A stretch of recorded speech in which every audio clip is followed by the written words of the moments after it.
Hey there, it's Craig Ansell from the Career Growth Made Easy podcast. I've got a sensitive question to ask you, so I hope I don't get you to squirm too much in your seat. Have you ever been told you talk too much? Do you ever see people's eyes glaze over when you're sharing information? If so, you could suffer from verbal diarrhea. Ooh. Join me for today's show, episode 197, where we'll touch on that and also look at ways to recognize it and correct it. I was an engineer, and in 2008, lost my job due to the economic collapse. Jobs were scarce. I didn't know where to turn to get help updating my resume. Online services and coaches charge hundreds, even thousands of dollars. I took matters into my own hands and learned how to craft interview-winning resumes. Shortly later, I landed a job with a Fortune 500 company. I have helped many achieve similar success. Now I share my tips to create interview-winning resumes, interviewing excellence, and high-performance growth strategies on my podcast, Career Growth Made Easy.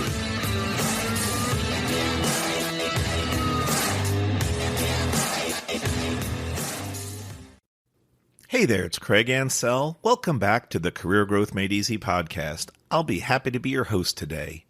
In the intro, I mentioned something a little disgusting, so thanks for sticking with me. Yeah, it's not a pretty word, I admit it, but I asked you, do you suffer from verbal diarrhea? Ooh, yeah. So I wanted to grab your attention because that's one way to look at it. If you've ever been told you talk too much, or maybe you've never been told, but you kind of feel like people don't get your message, that could be one of the problems. Of course, there could be other roots to the problem, but let's explore today's show about potentially talking too much and not getting your message across. The first thing I'll share with you is, if you've listened for quite some time, you'll know I'm fond of some acronyms, and I use these acronyms and tools to help people, whether it's with their career growth, or if it's on their resume, cover letter, or written forms of communication, including email and text. One of the first things I'm going to share is my famous tool that I love to quote on. Less is more. I didn't invent it. I didn't design it. It's 3 simple words in the English language, but just remember that. Let it burn into your brain. Less is more. So here's the deal.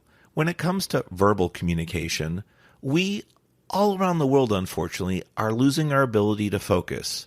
Even with people that master communication skills, we are being asked to do more and do more with less. That means less time, less money, less resources.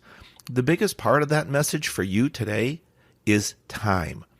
If people don't have as much time or feel that their time is crunched, being asked to do more with less, they're not going to be able to focus as much. That includes you and I. I admit it. When people start talking, if the subject is difficult to comprehend, if I don't really know where the focus point or focal point is going, I might drift off. I try not to. I don't think of myself as a career coach being an expert communicator. I might say I'm a strong or very strong communicator. And by the way, talking about that word, communications or communicator, it's a two-way street.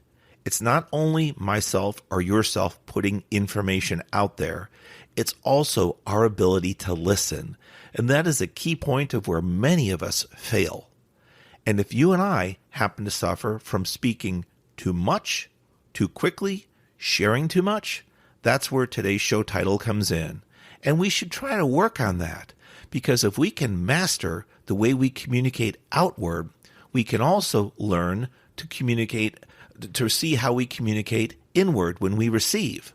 And by the way, it's not as bad as it sounds, because when we're speaking outward, we're also processing and just choosing what words we're going to say, what words we're not going to say. That's a cool one there, a little tip, a little trick.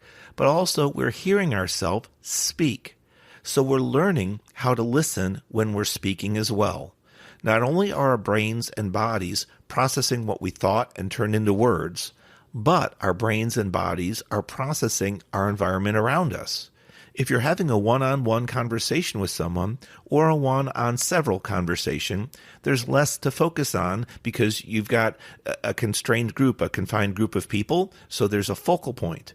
If it's one-on-many or one-on-group, it can be a little bit more challenging to read those body symbols, rather body signs and body actions, and we'll get into some of that today.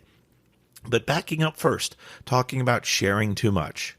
If you've ever noticed someone kind of look away, or maybe they cross their arms or put their hands in their pockets, these could be symbols that they're becoming disinterested or potentially shutting down.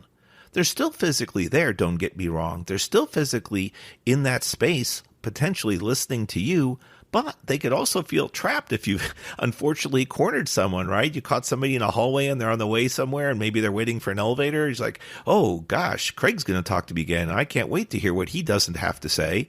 And jokingly, what I'm saying there is I'm not good at communicating my point across. So these people might form an opinion about me. I speak a lot and don't share much factual or valuable information. So take a look at your own style of communication. How much do you speak when you try to get a point across? Do you offer too much, too little, or just right amount of information? And it's something that takes time to perfect.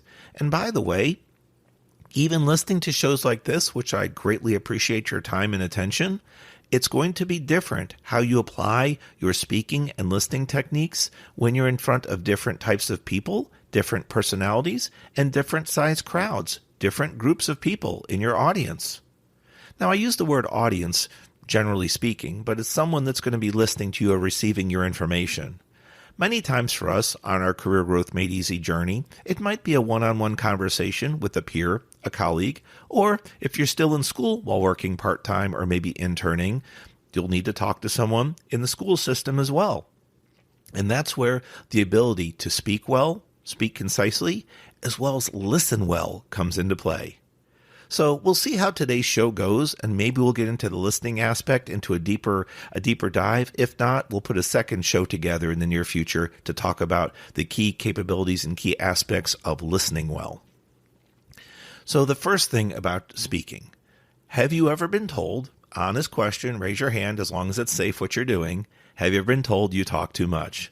You can't see it, but my hand is going up, okay? Over the years, I have been told I talk too much. You could maybe say for me, I note it's about passion. I have passion and energy about certain topics. For me, it would be family events, hobbies, my engineering background, as well as project management, and not least, but definitely a top mention, coaching. I love coaching. I love guiding and helping. And sometimes that energy that I possess or exude gets me run on mouth. It could be termed verbal diarrhea. Yuck. So I have to be careful with who's in my audience. And to be honest, as we many times like to say, my family will tell me I do talk quite a bit. I'm a good talker. I'm a good storyteller. Well, if I can keep their attention focused, which would be nice since they're my family, I'll tell those stories. But could I have used less words? And almost always the answer is yes. So think about your friends, family, colleagues, student body, if you're in your school system still, whether it's high school, college, or extended education, trade school.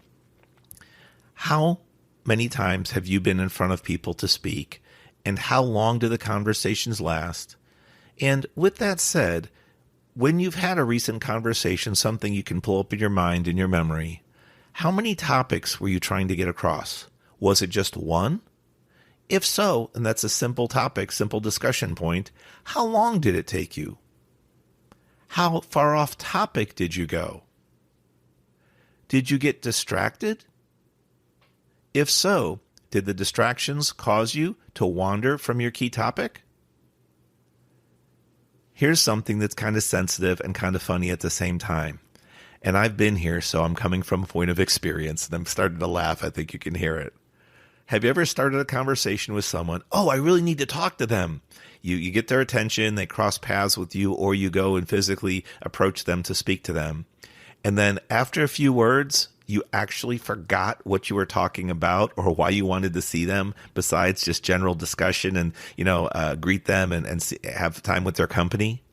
I've been someone to start those conversations and actually hear myself in my head go, what was my point I was trying to get across? Why did I need to see this person so urgently? And then what happens? The conversation's over. It's nice to see you. Thanks. Good to see you too, Craig. Thanks. All right, buddy, we'll catch up later. And then they leave the area. And what happens? Can you feel it? You remember what you wanted to talk to them about.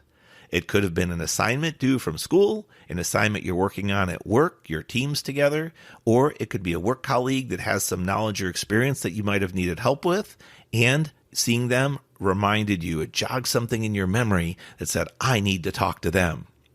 But why then do we forget what we needed to talk about? I think we allow ourselves to get distracted by all the hustle and bustle of what's going on today and my prior comments on the show about wanting to do more, but with less time, less resources, and so forth.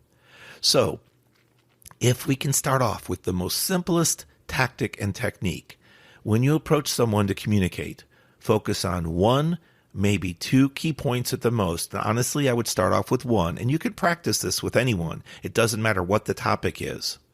Could be test runs, mock runs.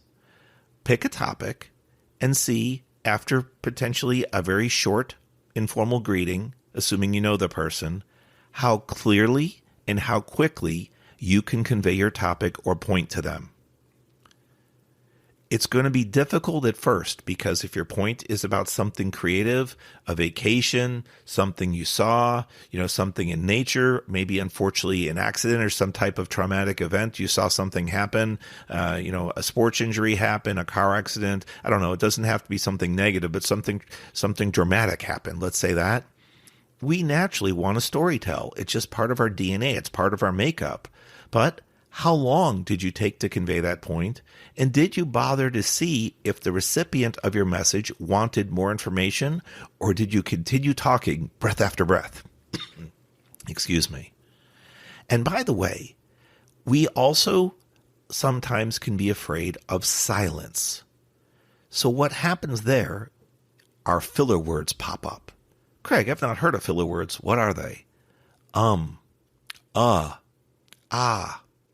Oh, and so when the other day I was biking home from work, and it was my first time biking, so I just wanted to share with you a new path I took. And there was there was an accident I saw. Oh my gosh, it was really bad, and the paramedics had to come along with the fire truck. And then, oh man, what else? Oh, and then I saw and so when you try to tell a story, we can be afraid of silence, and that causes us to insert in those filler words.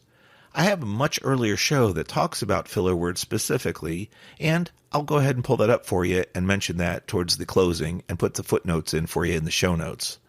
But filler words aside, can you think of a quick and easy way to discuss a topic that's near and dear to your hearts with someone? Try to relate that single topic, and then when you're done, here's the kicker. Stop talking. It sounds so funny, but learn not to be afraid of silence and learn not to be afraid of pauses. It gives the listeners, the audience, time to digest the information, and it gives them time to respond. Believe it or not, even with delays, which might seem like seconds or even minutes, these pauses can it can almost get you emotionally. Many times, if you recorded your chat and played it back, a pause with silence might only be half a second or a second, but it might feel like seconds or minutes when there's this dead space. Try it sometime. When you're asked a question, focus before you respond. When you're starting a conversation, focus. Hey there, today I would just like to speak to you about two topics. They are number 1 and number 2. And then go into your topic number 1, and hopefully you share it concisely, and then close with topic number 2, along with asking, were there any questions? If you can do that, you're starting to strengthen your abilities for memory and to communicate in a more concise way. The reason why I put today's show together, I've run into a number of people that said that excessive talking, or yuck, verbal diarrhea, can be an issue. I've heard this from people that are applying for jobs and performing interviews, as well as interviewees. Let me rephrase that, interviewers, people that interview those that are going for jobs. Some people just want to talk too much. And I get it. You can be nervous, you can get excited, and that's all part of it. But by the way, here's a hint towards the end of the show. If you're interviewing and you're nervous, it is absolutely okay to tell them you're nervous. You might say, "Hi, I'm really thankful to be here. I'm nervous and excited." Why would you do that, Craig? Why would you give that card away? Well, many of the people in the room, if not all of them, might not have ever met you. They might only know what's down on paper, which doesn't tell about your emotional state or your confidence level of being there. So if you get to tell them, "Hey, I'm nervous, I'm excited," they're going to understand that. It's normal. It's an interview. Even the best of interviewers and interviewees will likely accept that. Because if you don't share information like that, then if you speak too quickly, if you speak too much, they might think that's your normal pace for speaking, and you might not be a good fit for their team because you don't communicate well. But if your speech is faster, if you have shorter pauses, or maybe you avoid pauses because of this excitement, which could produce energy, anxiety, hey, it's okay. Let them know. But the counterpoint to that, you only need to say it once. Don't use it as an excuse, and you don't need to apologize for it. You're just making a statement. So, I hope today's show, Do You Suffer from Verbal Diarrhea? Episode 197. I hope it sticks with you and makes you think the next time you talk. Try to read the audience members' body language. See if they're focusing on you, paying attention. I think we'll put another show together just to talk about that, about the audience's focus and picking up on those body language signs and actions. That should help us and would complement today's show. I would love to hear your feedback for what I've shared today. It's real-world information that I take and provide back to you to hopefully help you perform better in your career growth journey, whether it's your job or literally a career that you're working towards, and also if it involves interviewing and communicating. Oh, and I didn't forget, we're going back to episode 55, Getting Rid of and Filler Words. It's from June 2021. It's an oldie but a goodie. So if you need help with filler words, getting rid of them, understanding what they are and why they pop up, I go into pretty good detail. Episode 55, Getting Rid of Filler Words. I hope you enjoy that show. I would love to hear your feedback on social media at Craig Ansell. That's CraigAncel for Facebook, LinkedIn, Instagram, and on TikTok, Career Coach Craig. You have a great week ahead. I'm Craig Ansell for the Career Growth Made Easy podcast. God bless. We'll talk next time. See ya.